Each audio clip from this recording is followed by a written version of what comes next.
আসসালামু আলাইকুম এভরিওয়ান, আশা করি আমরা সকলে ভালো আছি।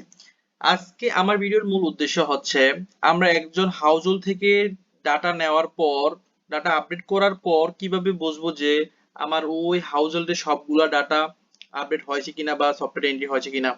এর জন্য সর্বপ্রথম আমি আমার সফটওয়্যারে লগ ইন করলাম।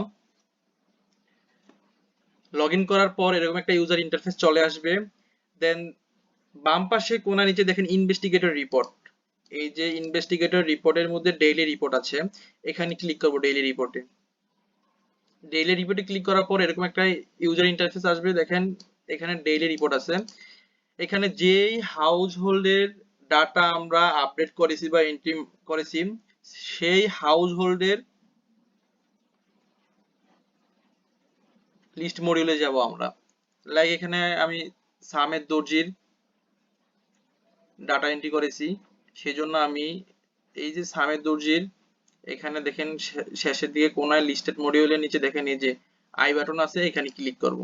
ক্লিক করার পর এরকম একটা লিস্টেড মডিউল চলে আসবে। এখানে দেখেন আছে মডিউল নাম্বার 1.1 1.2, এখানে দেখেন নো আছে। তার মানে নো মানে এখানে কোনো ডাটা আপডেট করা হয়নি। যখন আমরা ডাটাগুলো আপডেট করব দেখেন তখন এখানে ইয়েস চলে আসবে।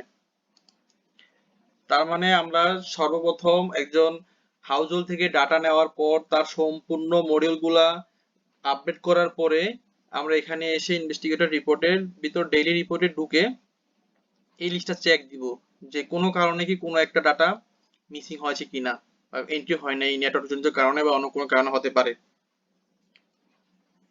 Thank you so much. আসসালামু আলাইকুম।